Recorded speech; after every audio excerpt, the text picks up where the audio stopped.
Welcome to my channel, where we discuss everything and all things politics, economy, and development in Nigeria and around the world. In what could best be described as judicial rascality, or if you like, judicial confusion, Justice Emeka Wike of the Federal High Court Abuja had issued a warrant for the arrest of Edison Ehie, the Chief of Staff to Rivers State Governor Simi Fubara, over his alleged involvement in the burning of the Rivers State House of Assembly.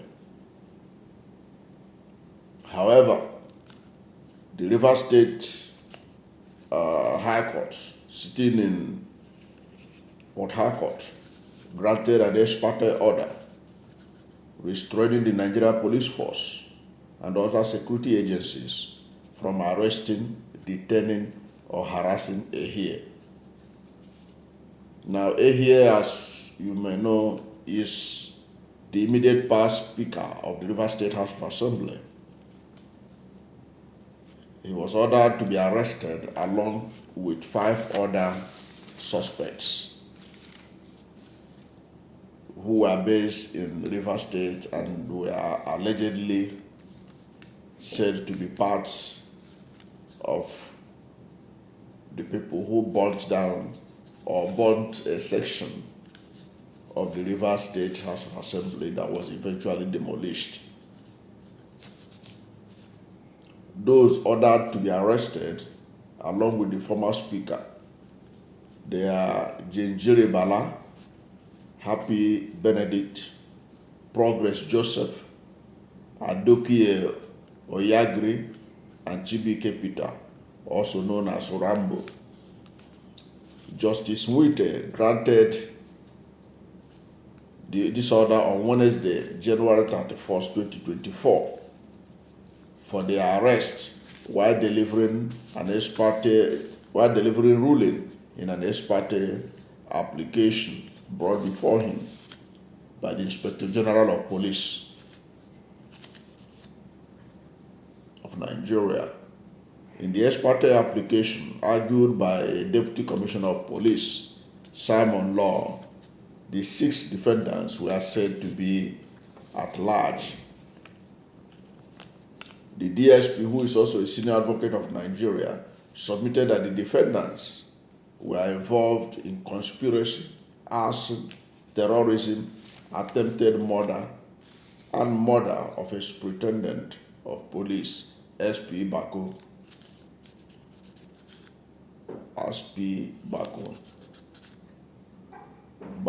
Albason, and 5 other police informants.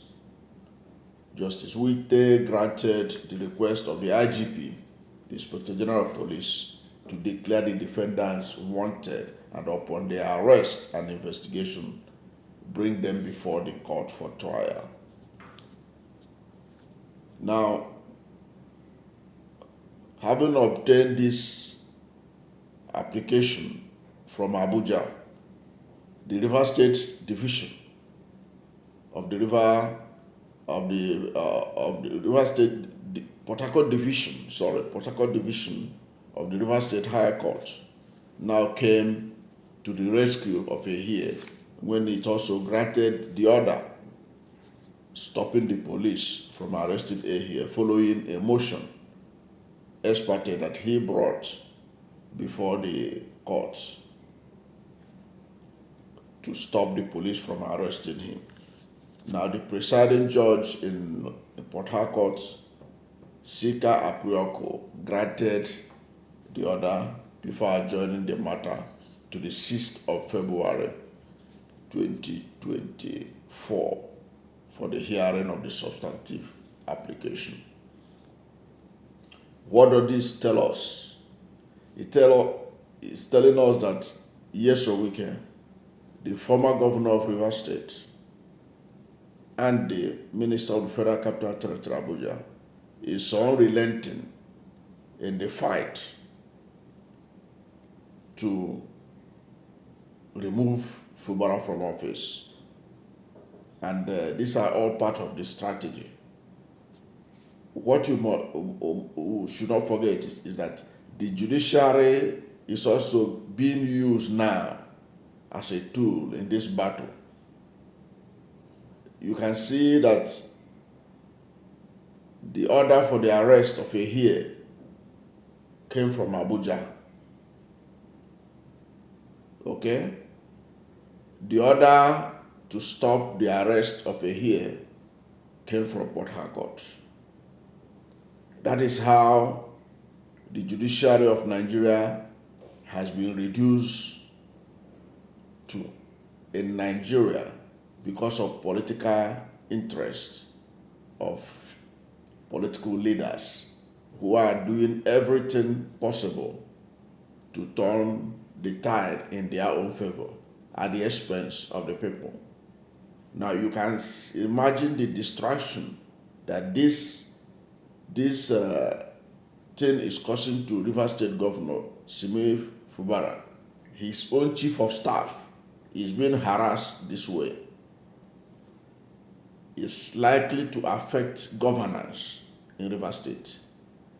And it is also an indication that the so-called peace that was brokered by President Bola Ahmed Tinubu is merely just on paper, and it's all in favor of Nyesom Wike.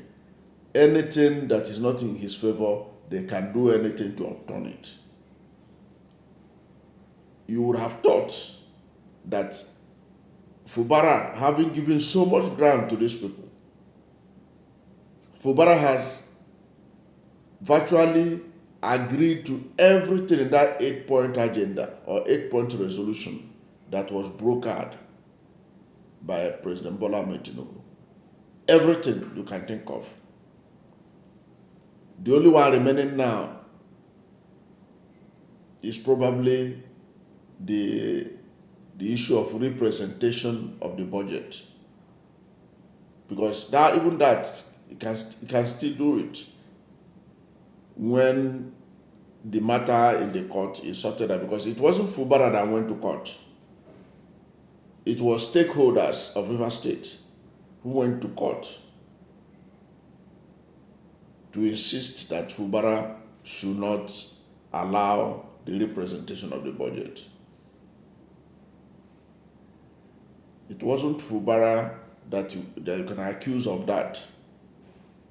So Fubara had done virtually everything that was required of him based on that resolution. He has also accommodated the commissioners that voluntarily resigned.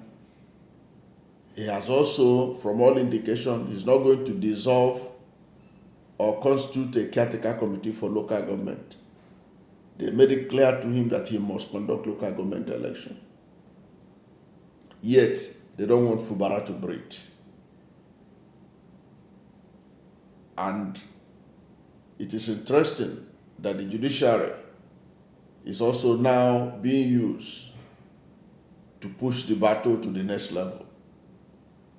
Because at the end of the day, what is playing out now is a battle of supremacy over who controls the judiciary.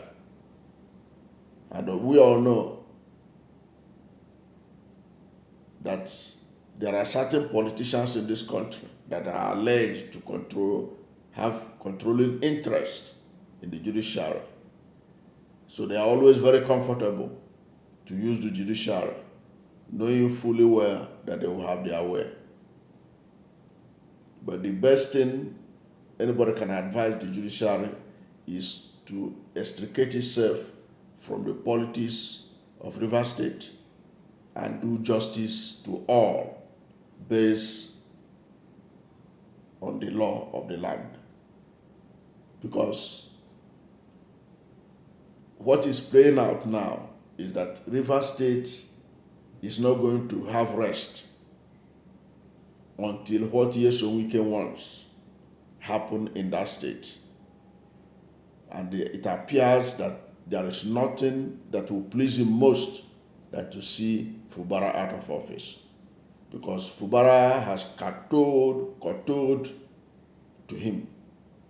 He has succumbed, in fact, submitted his mandate to their whims and caprices, because no other governor in Nigeria's history had been able to relinquish the powers that the Constitution gave him the way Fubara had done for peace to reign in that state. Yet, these people are unrelenting. It is therefore important that the world takes notice of what is going on in Rivers State. And how is it going to end? It's going to end bad for Fubara if Fubara doesn't take care. Because what they are doing to him now shows that they are not interested in that peace that was brokered. They want to ensure that they render him so defenseless that when they will strike, he will just wake up one morning and discover that he's no longer the governor of Rivers State. But he can avert this by getting closer to the elders of Rivers State, to the people of Rivers State, and conducting that local government election. As I keep saying, if Fubara can conduct that local government election, and the world will see that it was done transparently, and the people of Rivers State that I know are against Nyesom Wike's godfatherism, he will be able to supplant the structure that they are harassing him for right now with his own structures, because the Rivers State people will vote overwhelmingly for his local government candidates, and the new structure, a new beginning for Rivers State, devoid of Nyesom Wike, will emerge in Rivers State. That is the best thing that will save him. That's what will save him. Beginning from that, he will begin to warm himself back into the mainstream as governor of Rivers State. Governor of Rivers State is not a joke. It's the most powerful office, one of the most powerful offices you can get in Nigeria. It can only be compared to being governor of Lagos State. So somebody who was occupying that place cannot be toyed with. And Nyesom Wike knows it. And Fubara is aware of it. But I believe he's biding his time. But how long? I hope he'll be able to continue to bid his time and survive the onslaught targeted against him, to be able to assert himself later.